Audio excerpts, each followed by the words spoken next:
ہے یہ کم انعام تھوڑی ہے، نبی کے نام سے بڑھ کر کسی کا نام تھوڑی ہے، خدا کے بعد آقا ہے یہ کم انعام تھوڑی ہے، نبی کی شان اقدس میں علاوہ شعر کہنے کے کیا فیروز انور کو کوئی اور کام تھوڑی ہے۔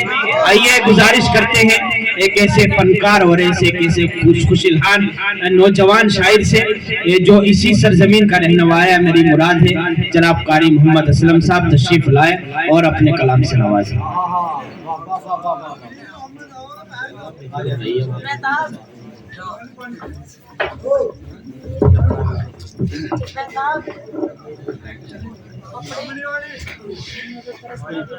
السلام علیکم ورحمۃ اللہ وبرکاتہ۔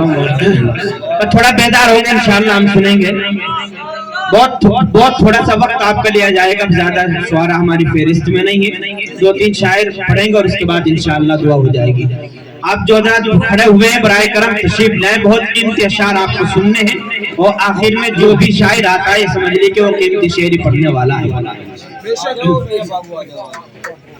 سب سے پہلے میں یہ گزارش ان لوگوں کی خدمت میں کرنا چاہوں گا کہ جو اس پروگرام کا مزہ ادھر ادھر بیٹھے ہوئے لوگ رہے ہیں، مزہ تو جب ہے کہ آنکھ سے آنکھ ملے، آپ یہاں تشریف لائیں اور آمنے سامنے بات ہو، تشریف لائیں اور پروگرام کی زینت بنائیں۔ یہ پروگرام ہمارے لیے واقعی بڑی خوشی اور سعادت کی بات یہ ہے کہ ایسے موقع پر اس طرح کا پروگرام شاید میں نے اپنے گاؤں کے اندر پہلی دفعہ دیکھنے میں آیا ہے۔ سبحان اللہ، انشاءاللہ شادیوں میں آئندہ دیکھنے کو ملے گا آپ کو۔ کبھی کیسے پروگرام دیکھنے میں آتے ہیں، کبھی کس طرح کے۔ الحمدللہ آج اللہ کے نبی صلی اللہ علیہ وسلم کی شان اقدس میں اشعار سننے کو مل رہے ہیں، یہ واقعی ہمارے لیے بڑی خوش قسمتی کی بات ہے۔ تمہیدی بات تو بہت ساری کہنی تھی، باقی مولانا واقف جمال صاحب کہہ کے یہاں وہ مکمل کر کے جا چکے ہیں۔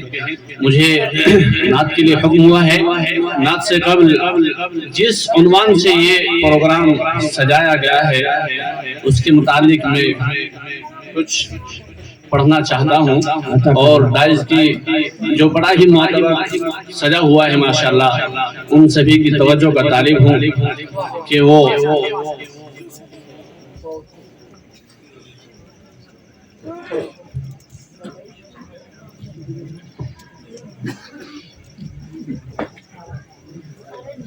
سنیے آپ حضرات، ایک نعت کے شعر ہیں، پہلے میں ان کو سناتا ہوں، سنیں۔ عطا کرے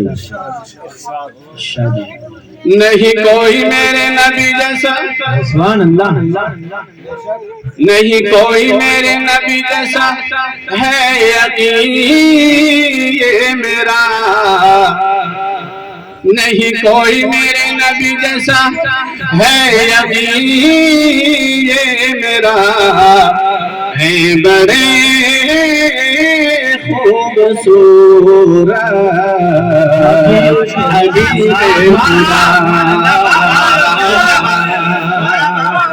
ہے۔